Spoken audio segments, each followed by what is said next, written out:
Neste estudo sobre a reconciliação com Deus, vamos considerar a nova sabedoria para o reconciliado. Esta meditação tem duas partes e esta é a primeira. Segundo a sabedoria popular, o que desejam mais ou necessitam mais as pessoas na sua vida? Há muita coisa que é desejada, mas eu creio que são os valores como a saúde, a paz e a prosperidade que estão no topo da lista. O que estará por detrás destes desejos, dando-lhes atenção e força? É a aspiração e a imaginação que a acompanha. E de forma sucessiva, o que vem atrás dessa aspiração é o cultivo de ideias que, por sua vez, vai despertando mais o raciocínio da pessoa. O raciocínio, inevitavelmente, trabalha junto com os desejos ou procura fazer frente às necessidades pessoais ou procura causar as modificações de vida, tendo em vista a realização da qualidade de vida que é idealizada ou aspirada. E como sabemos, neste conjunto do raciocínio e desejos, os pensamentos persistem em constantemente bombardear a mente com as suas achegas. O princípio é simples. Onde há necessidades, há desejos e raciocínios correspondentes, seguindo-se o respectivo idealismo para que a pessoa possa enfrentar essas necessidades. E é curioso, sempre que haja uma necessidade, há sempre um desejo, uma vontade, um pensamento, um raciocínio para fazer frente a essa necessidade ou poder realizar essas aspirações. No tocante ao raciocínio, o raciocínio não trabalha sozinho. O raciocínio, além de colaborar com os desejos, precisa de alimento. Os desejos, por sua vez, alimentam-se da imaginação, de ideias e sentimentos. Esta é a parte emocional do ser humano. O raciocínio, por seu lado, procura o seu alimento na informação para poder criar processos realistas de realização. O que o raciocínio procura é pela sabedoria para viver a vida e para a preparar para o seu futuro. O alimento que o raciocínio busca é aquele que capacitará o alcance das aspirações. O raciocínio, a trabalhar na recolha de informação e junto com o que vai construindo, forma um tesouro dentro da pessoa. É deste tesouro que a pessoa depois vai tirando para a vida os elementos necessários, não só para viver no seu dia-a-dia, mas também para projetar o seu futuro ou aquilo que deseja para a vida. O raciocínio é a parte do ser humano que contribui, segundo a sua lógica, para as decisões que a pessoa toma. O Senhor Jesus fez referência ao princípio da pessoa armazenar em si aquilo que é de valor. Vejamos o que está escrito em Lucas 6,45. Lucas 6,45, onde lemos as seguintes palavras de Jesus. O homem bom, do bom tesouro do seu coração, tira o bem, e o homem mau, do mau tesouro do seu coração, tira o mal. Porque da abundância do seu coração fala a boca. A palavra tesouro diz-nos algo de grande significado e que nos ajuda a compreender o que Jesus disse. No texto grego, a palavra tesouro significa casa ou armazém, onde são postos os valores ou armazenados os valores ou tesouros. A palavra tesouro implica que algo foi ajuntado de modo que haja uma fonte daquilo que é valioso para viver a vida. O tesouro que cada pessoa tem em si foi criado intencionalmente. Lucas 6,45 mostra-nos que tanto o homem bom como o homem mau vão tirando do seu coração aquilo que é segundo a sua natureza e segundo a sua respectiva visão para a vida. E como diz este versículo, o que cada um fala vem do seu respectivo coração. A palavra fala em Lucas 6,45, conforme ocorre no texto grego, dá o sentido da pessoa fazer conhecido o que tem em si. Conforme o que tem no seu coração, assim falam, assim semeiam, constroem ou o bem ou o mal. Com este pensamento em mente, Vejamos a estratégia que a serpente usou no Éden para seduzir o ser humano. Como já meditamos em Gênesis capítulo 13 e vimos qual foi a causa da queda do ser humano, o que levou o ser humano a estar afastado de Deus e a necessidade de ser reconciliado com Deus. Vamos pegar neste pensamento dos ideais ou aspirações que as pessoas têm e aquilo que se passa no seu coração e ver como este aspecto teve a sua realização no jardim do Éden. Vejamos o seguinte. A serpente despertou o desejo e raciocínio de Eva quanto à vantagem de comer do fruto da árvore da ciência do bem e do mal. Perante o desafio da serpente, Eva viu o fruto e o desejou. E podemos ver em Gênesis capítulo 3, versículo 6, Gênesis 3, 6, diz lá, e vendo a mulher que aquela árvore era boa para se comer e agradável aos olhos, e árvore desejável para dar entendimento, tomou do seu fruto e comeu e deu também a seu marido, e ele comeu com ela. Nos versículos anteriores lemos o que é que a serpente disse, o que é que ela fez, e já vimos esta passagem em outras ocasiões, Gênesis capítulo 3, mas reparem neste aspecto que é curioso. Ela olhou para o fruto e o desejou. Ela começou a pensar e viu que aquela árvore era boa para dar entendimento. Ela então tomou o fruto. A estratégia da serpente foi criar um desejo pela sabedoria para assim Eva ter em si um recurso pessoal que servisse para a vida. Na realidade, a tentação do diabo tinha como alvo levar o ser humano a criar um certo tipo de tesouro do qual pudesse então extrair o que quisesse para despender na sua vida e segundo os seus interesses. O que nós vimos aqui, nesta tentação da serpente, foi criar em Eva um desejo por algo que lhe desse utilidade ao longo da sua vida, ter entendimento. Lá está o aspecto das aspirações que as pessoas desejam. E ela entendeu, eu preciso de sabedoria para alcançar isso. Então ela desejou. Mas vamos ainda um pouco mais fundo neste ensino bíblico para entender o que é que ocasionou a necessidade do ser humano de se reconciliar com Deus e como, agora, como pessoas reconciliadas com Deus, o que é que nós necessitamos de fazer, conhecendo-nos a nós próprios, as nossas aspirações, os desejos, os nossos ideais, aquilo que almejamos para a nossa vida, e qual então o princípio bíblico, ou quais os ensinos bíblicos que nós devemos seguir como pessoas já reconciliadas com Deus. Vejamos o que o apóstolo Paulo disse, o que é que ele comentou sobre o efeito da estratégia que o diabo usou no jardim do Éden, em 2 Coríntios, capítulo 11, versículo 3. 2 Coríntios 11, 3. Ele disse, mas temo que assim como a serpente enganou Eva com a sua astúcia, assim também sejam de alguma sorte corrompidos os vossos sentidos e se apartem da simplicidade que há em Cristo. O verbo enganou, diz que a serpente enganou Eva. Este verbo enganar dá a ideia de haver uma isca presa ao anzol. Eu estive a ver documentário sobre esta palavra e dá essa ideia. Eva viu a isca, mas não viu o anzol. Como o pescador vai, lança a linha, na ponta vai a isca, mas o que está a segurar essa isca é um anzol. O que Eva viu foi a isca, o bom entendimento. Ter aquele conhecimento que faria falta à vida. Ela não viu o anzol. E quando ela agiu sobre o que ela viu, ela ficou presa pelo anzol. Ela, na realidade, não viu o que estava a acontecer. Ela não viu a realidade da situação. Ela só atentou para aquilo que a atraiu. E esta é uma fraqueza humana. As pessoas vão muitas vezes atrás daquilo que os atrai e às vezes não veem a realidade. Como pessoas reconciliadas com Deus, temos uma nova mentalidade que a Bíblia nos ensina a ter. E é sobre isto que nós estamos a comentar.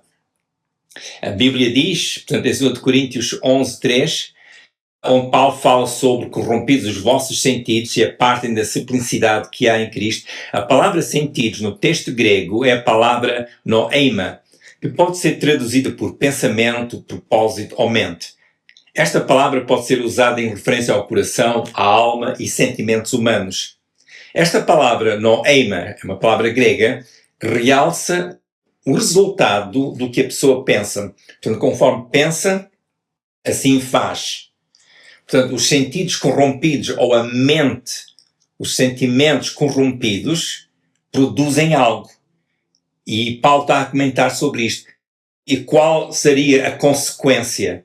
Os sentimentos corrompidos levam as pessoas a afastar-se da simplicidade que há em Cristo.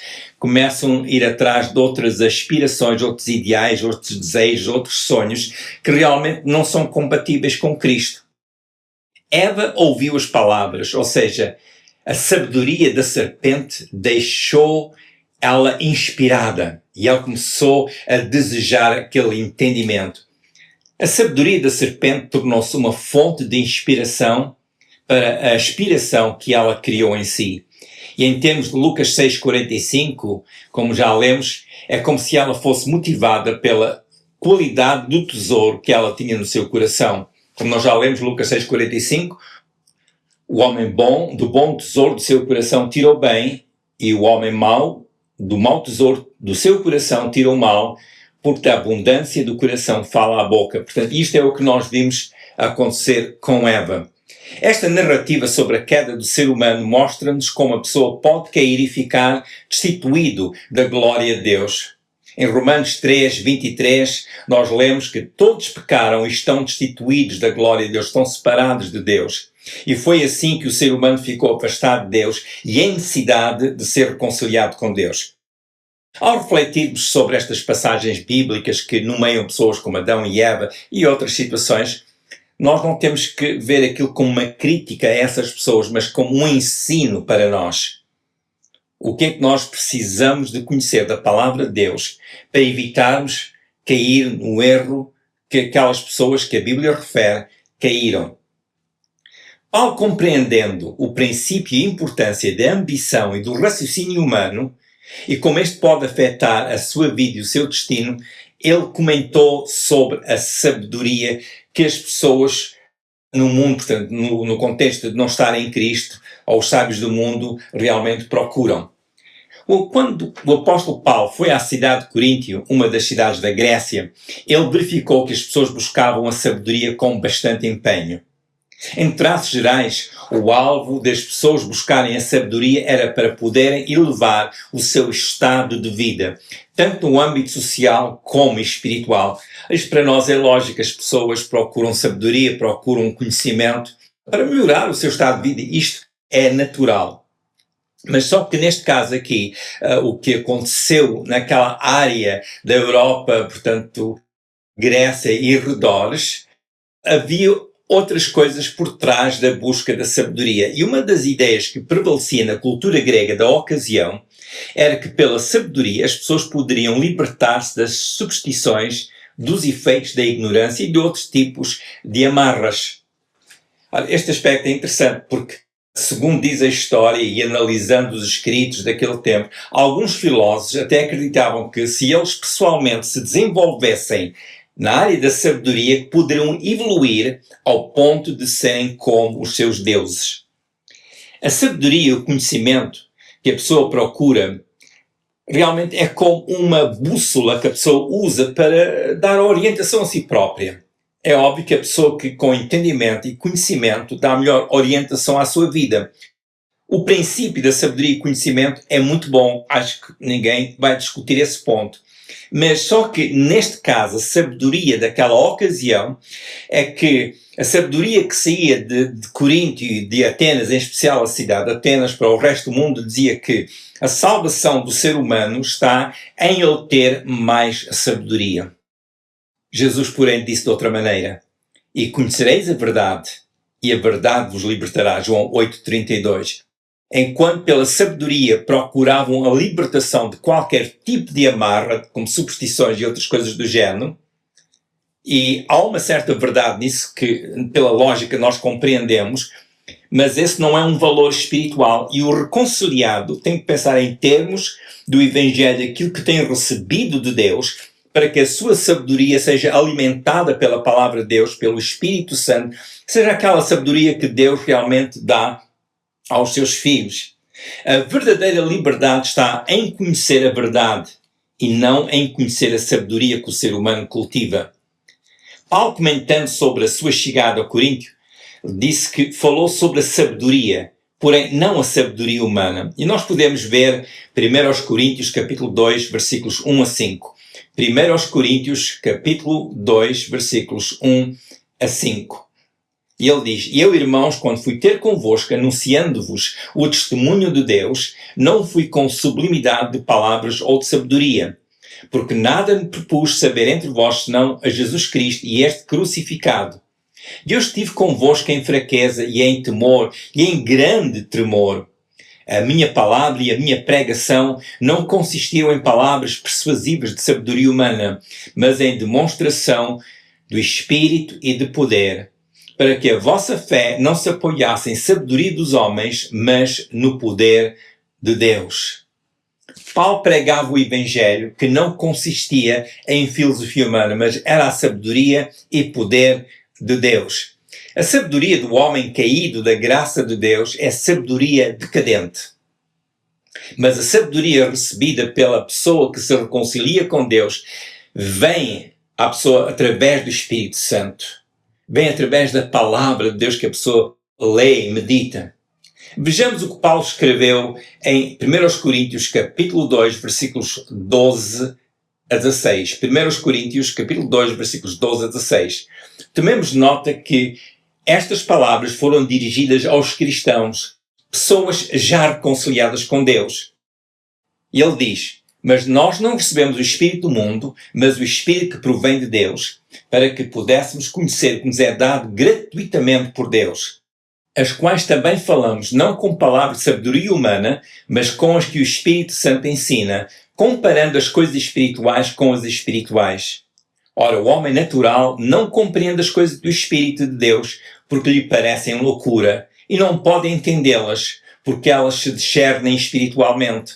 Mas o que é espiritual discerne bem tudo, e ele de ninguém é discernido. Porque quem conheceu a mente do Senhor para que possa instruí-lo? Mas nós temos a mente de Cristo. É importante compreender que Paulo escreveu a pessoas reconciliadas, porque ele está aqui a falar sobre pessoas que têm o Espírito de Deus. Há o homem natural, que não compreende as coisas do Espírito de Deus, mas há o espiritual, que discerne bem tudo, porque tem a mente de Cristo. E o reconciliado, em termos bíblicos, é uma pessoa espiritual porque tem o Espírito Santo em si. E, portanto, tem um outro alimento, algo que vem a si pela palavra de Deus e pela iluminação do Espírito Santo. Paulo mostra àqueles cristãos, pessoas reconciliadas, o que é a sabedoria de Deus. O ensino do apóstolo Paulo era que o Evangelho como sabedoria de Deus e junto com o Espírito Santo capacita-nos com entendimento e discernimento acerca das coisas que não se aniquilam. 1 Coríntios capítulo 2, versículos 6 e 7, e depois versículos 13 a 16, que nós já tivemos a ler. Paulo comenta no princípio deste capítulo sobre a sabedoria dos perfeitos deste mundo, ou os príncipes deste mundo. Essa sabedoria aniquilou-se, passou, mas a sabedoria de Deus não é aniquilada, continua. E esta é a sabedoria que nós necessitamos de seguir. Como reconciliados com Deus, seguimos a sabedoria que não se apagará, mas é a sabedoria que vem de Deus e que nos sustenta. Portanto, este aspecto é importante. O reconciliado com Deus vai receber o ensino da palavra de Deus para que possa ter um entendimento diferente e assim viver no poder que Deus dá ao que está salvo.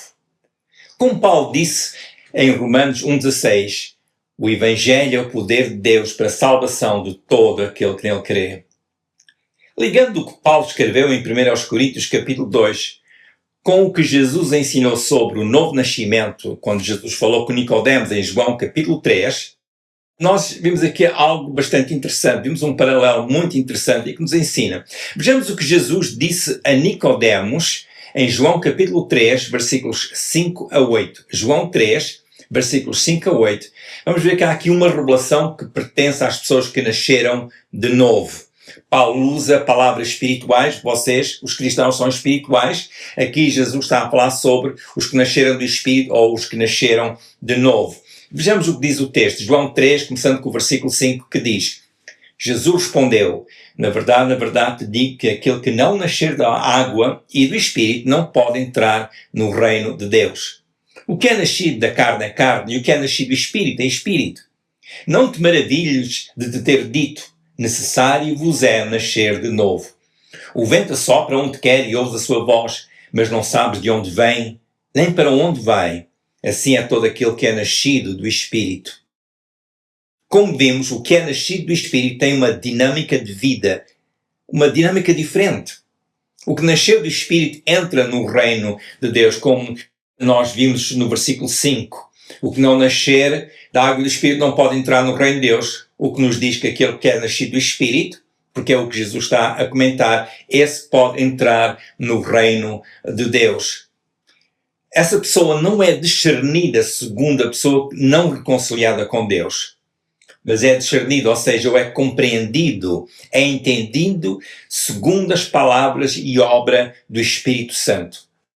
Compreender estes princípios espirituais e bíblicos é necessário para que o reconciliado seja alimentado com o alimento que Deus dá aos que já estão reconciliados com Ele através de Jesus. É necessário que o que crê em Jesus seja renovado pelo Espírito Santo, para então ter o tipo de entendimento que vem de cima para a sua vida. A visão bíblica para este processo é para que o reconciliado com Deus possa ir crescendo e chegar à estatura completa de Cristo, como Paulo disse em Efésios capítulo 4, versículo 13. Efésios 4, 13, onde Paulo disse: até que todos cheguemos à unidade da fé e ao conhecimento do Filho de Deus, a varão perfeito, à medida da estatura completa de Cristo. Repara, até que cheguemos. Portanto, há aqui um processo. A pessoa, quando aceita Jesus como seu Senhor e Salvador, confessa que Jesus é o Filho de Deus que morreu na cruz de Calvário pelos seus pecados, segundo o ensino bíblico, a doutrina bíblica, essa pessoa é salva. Com a salvação vem uma nova vida, um novo caminhar, há um proceder de vida que é diferente, que agora caminha como pessoa já reconciliada com Deus, não mais separada de Deus, mas agora caminha diante de Deus, unido a Deus através de Jesus Cristo. O apóstolo Paulo fala sobre todos nós chegarmos à unidade da fé, chegarmos ao conhecimento do Filho de Deus, chegarmos a varão perfeito, ou seja, a ver aquele desenvolvimento, aquela maturidade no cristão que o leva a ser mais e mais como a pessoa de Jesus, chegar àquela estatura completa de Cristo. E esta é a caminhada para a qual nós temos sido chamados. Chamados para viver como Jesus. Agora, repare, Paulo não está aqui a dizer que nós vamos ser divinos ou ter a natureza de Jesus, que é Deus. Ele está a falar de Jesus como ele viveu aqui na terra e nos ensinou como viver e ter estas características que foram vistas em Jesus para nós então as vivermos.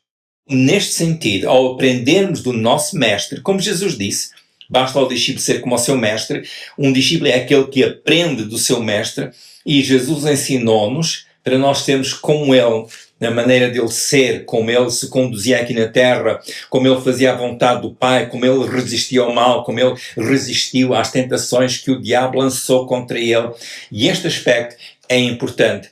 Há um novo caminhar para a pessoa que está reconciliada com Deus. Não mais na velha vida, em que vivia separado de Deus, mas agora reconciliado com Deus. Compreender este princípio das aspirações, o desejo, o que é que motiva as pessoas a cada dia? O que é que as pessoas têm os seus sonhos, os seus ideais? O que é que motivou isso? Como cristãos, nós continuamos a ter desejos e aspirações. O que nós agora temos que ter é o discernimento, o cuidado, para que aquilo que está em nós realmente seja um auxílio para caminharmos como reconciliados e não caminharmos na velha vida do passado, quando nós não conhecíamos a Deus. Na segunda parte desta meditação, vou aprofundar mais alguns aspectos que são tão importantes. Vamos ver a importância do coração e de o coração ter realmente aquilo que constitui ser um bom tesouro. Estes ensinos são importantes para nós porque nos ajudam a viver a vida que Deus destinou para os seus filhos, viver a vida em que está, ou sobre a qual está a bênção de Deus, são as promessas de Deus. E este é o destino que Deus nos dá a cada um de nós na pessoa de Jesus. Terminando este segmento, será oportuno refletir sobre a necessidade de ser feita uma entrega pessoal e intencional ao Salvador, o Senhor Jesus. Por esta entrega intencional e com fé no que Jesus fez pelo ser humano na cruz do Calvário, o pecador entra no caminho da reconciliação com Deus. Se quiser saber mais sobre este passo tão importante, que é a entrega deliberada e com fé a Jesus, entre em contato comigo usando o meu e-mail que tem estado no rodapé deste vídeo e também agora nesta nota informativa. A todos os que desejam manter a sua comunhão regular com Deus, eu sugiro os seguintes atos devocionais. Todos os dias, leia um pouco da Bíblia. Esta prática é proveitosa para o crescimento no conhecimento da Bíblia, da Palavra de Deus. Ler a Bíblia regularmente auxilia também bastante na edificação espiritual. Todos os dias, fale com Deus, Pai, em oração. Faça a sua oração sempre e unicamente no nome de Jesus. Porquê unicamente no nome de Jesus?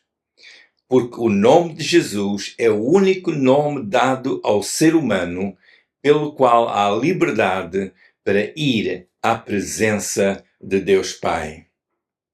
Se não frequenta uma igreja que ensina o Evangelho de Jesus, será bom pensar neste assunto. Frequentar regularmente uma igreja que ensina o Evangelho de Jesus é bastante útil para o processo de desenvolvimento discipular. Ou seja, a pessoa que deseja crescer como discípulo de Jesus é bastante ajudado ao frequentar regularmente uma igreja para estar junto com outros discípulos e assim podem ser um encorajamento uns para os outros e estar envolvidos em atividades também de ministério espiritual. Conforme as oportunidades, fale com outras pessoas acerca da razão de Jesus ter vindo ao mundo. Como sempre, continuamos orando para que toda a bênção de Deus seja ampla na sua vida. Se desejar ser notificado pelo YouTube sobre as próximas reflexões, poderá clicar no botão por baixo do vídeo onde diz Subscribe ou Subscreve. Partilhe esta reflexão com outras pessoas.